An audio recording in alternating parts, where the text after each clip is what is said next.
Hello and welcome to the Lifestyle Medicine Blueprint podcast, where we explore the intersection of health, wellness and sustainable living, helping you to live longer in better health. I'm your host, Dr. Trevor Killeen, GP, lifestyle medicine physician and holistic therapist, and I'm so glad you're here today for this episode.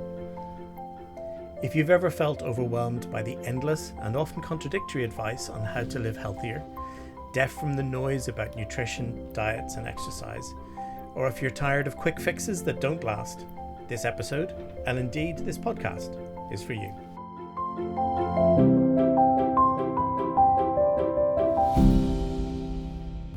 Hello and welcome to episode 2 of the Lifestyle Medicine Blueprint podcast. I'm Dr. Trevor Killeen and I'm delighted to have you here with me today. Today's episode is definitely personal. Today we're exploring a question that affects each of us in a very real way. What's the point of living longer if we're not living well? What we're talking about here is health span versus lifespan, and more importantly, how to extend both. Not just years added to your life, but life added to your years. So whether you're walking, driving or curled up with a cup of tea, I invite you to lean in. Let's take this time to reflect on where we are and where we're headed.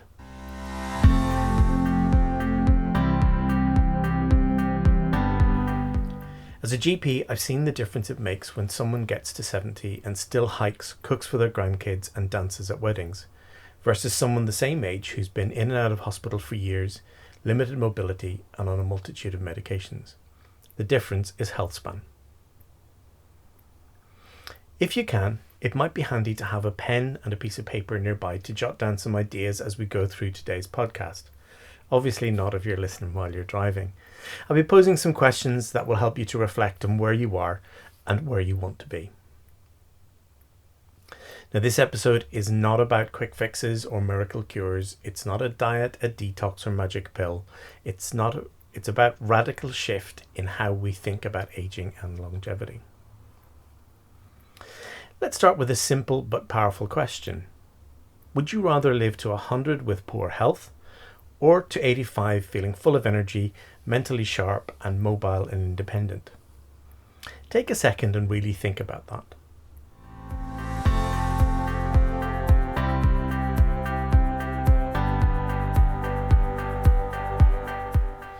Most people assume longevity means hitting a milestone birthday, 90, 95, even 100.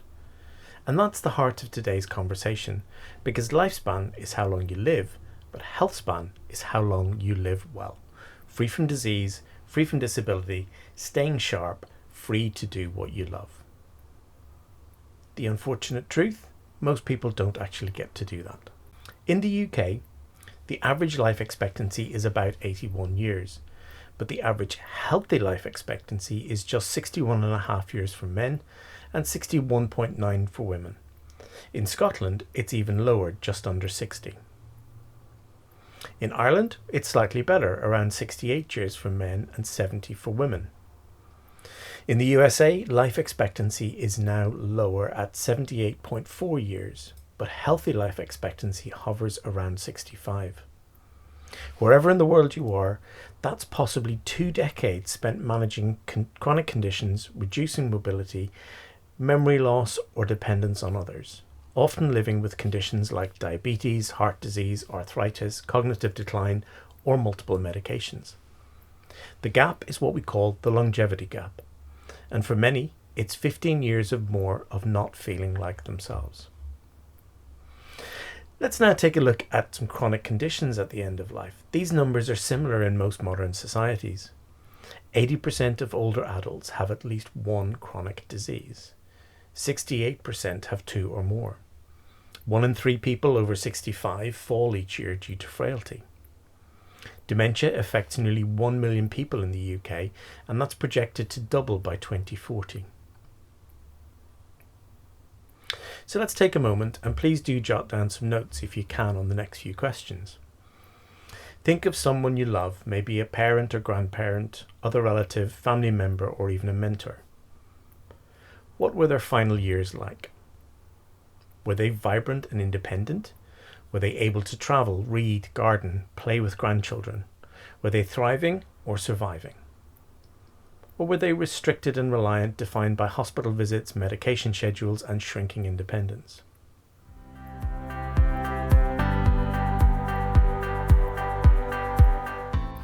Now bring that forward to you. What do you want your final years to feel like? Take a few seconds now to reflect on this.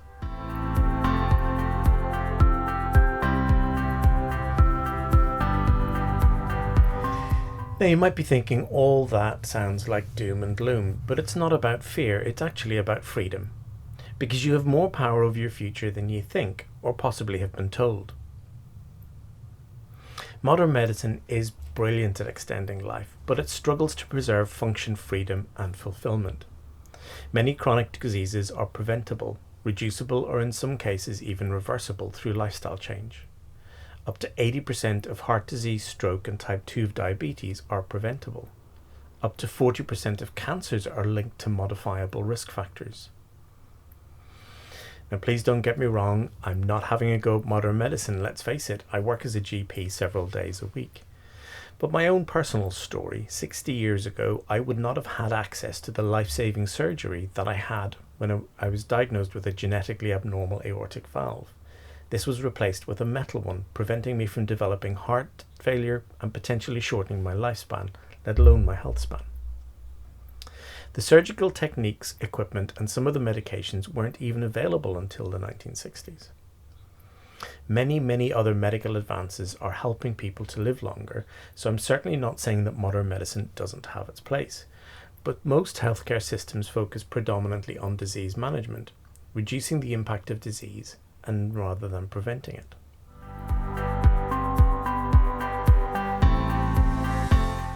Let me pose another question now. What do you think determines your longevity the most, your genes or your lifestyle? One of the most common myths I hear is, it's my genes, there's nothing I can do. But studies show that only about 7 to 10% of how long we live is determined by genetics. The remaining 90% is based on lifestyle and environment. And that statistic comes from a study that looked at over 400 million individuals. Let me introduce you to the concept of epigenetics. Put simply, epigenetics looks at how our behavior and environment can turn genes on and off without actually altering our DNA. It's thanks to epigenetics we now know that what we eat, how we move, stress levels, how we sleep, and even connect can literally turn genes on and off. And that's both good genes and bad genes. We're not stuck with the hand you were dealt. You're holding the pen, you are the editor. Have a think about that for just one moment. It's not about perfect genes, it's about powerful choices. Pause the podcast for 60 seconds and write down or think about 3 things that you do every day that either support or sabotage your future health.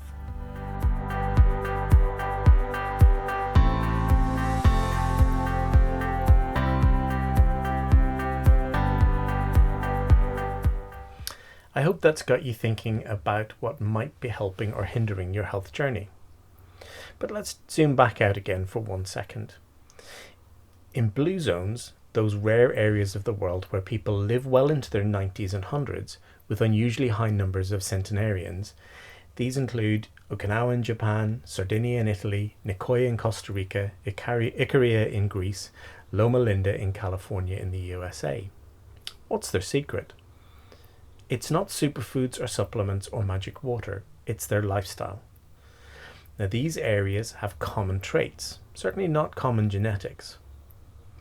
So they're plant-predominant diets, they have regular natural movement, strong community, low stress, minimal processed food and alcohol, and they all have a clear sense of purpose. In Japan, that's what they call their ikigai, or directly translated, a reason for being. In other words, they live long not despite their lifestyle, but because of it. And they don't just live long, they live well. No biohacks, no supplements, just consistent, meaningful habits. And here's the good news. We don't have to move to Okinawa or Sardinia. We can start right where we are. It's not about being perfect. It's about being intentional. Let's take another moment here. What would your lifestyle look like if your goal was vitality, not just survival? What would you stop doing? What would you start doing?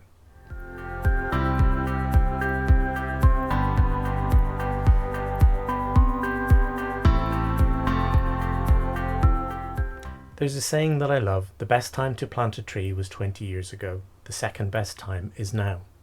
And the same is very true for your health. Maybe you didn't walk yesterday. Maybe you haven't been eating well or sleeping much. That's okay, because now is still a powerful time to start.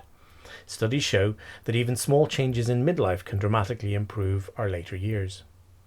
In a massive US veteran study, adopting 8 key habits in midlife added up to 24 years to your life expectancy.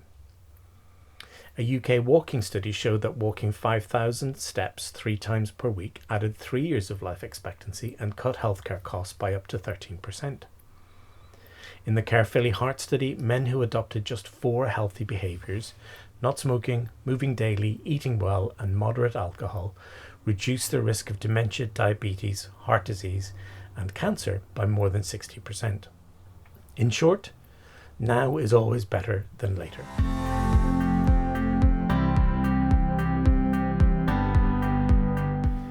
Let's have a look at the flip side of that. What's the cost of waiting? It's not just disease, it's lost time, lost energy, lost opportunities to enjoy life on your terms. In the US, 80% of older adults live with at least one chronic health condition. Half live with 2 or more, and in the UK and Ireland, chronic illness and frailty are definitely on the rise. But the story isn't fixed. Most chronic disease is preventable and health span is expandable. Pause right now and jot down what's your purpose this season of life, what gives your days meaning, and more importantly, who benefits when you're well.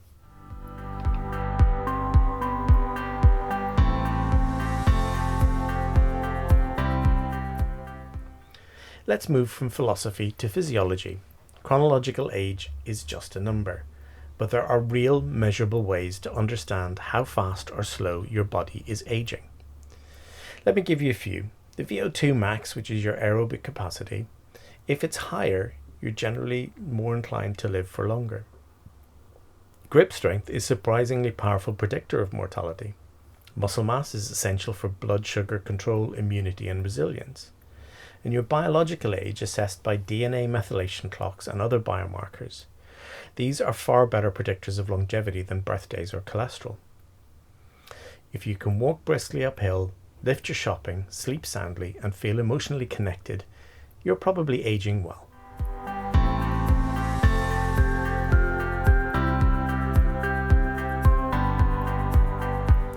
So what actually works then? Well, here are 5 daily habits that are backed by science. Number 1, walk 30 minutes a day. It lowers all-cause mortality by up to 30%. Number 2, eat more plants. 5 to 7 servings of fruit and veg daily cuts disease risk significantly. Number 3, sleep 7 to 9 hours. This supports your memory, your metabolism and your immunity. Number 4, reduce stress. Mindfulness, nature, journaling all reduce inflammation. Number 5, stay socially connected. Strong relationships reduce the risk of premature death by up to 50%. These are all simple, sustainable, life-giving actions.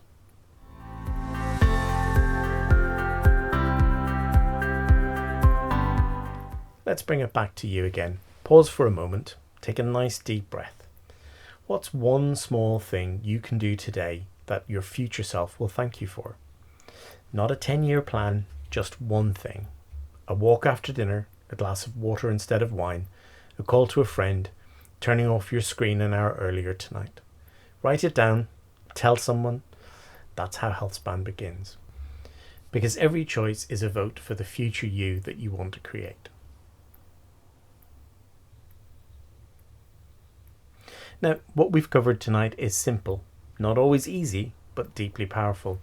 Let me leave you with this. Lifespan is the years you live, and healthspan is the quality of those years.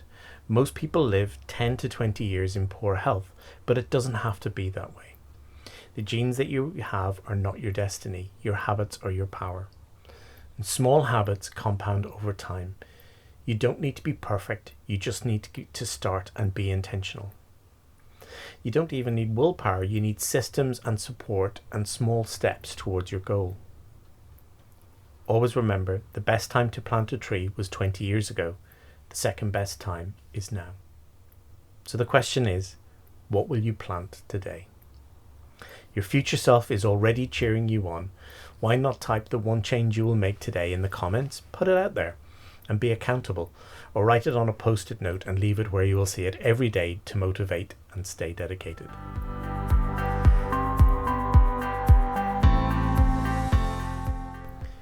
Thanks for listening to the Lifestyle Medicine Blueprint podcast. I'm Dr. Trevor Killeen. If you're enjoying the podcast, please like, share, and leave a comment. It helps us get the word out there. Until the next time, here's to your health span, your joy, and your individual journey.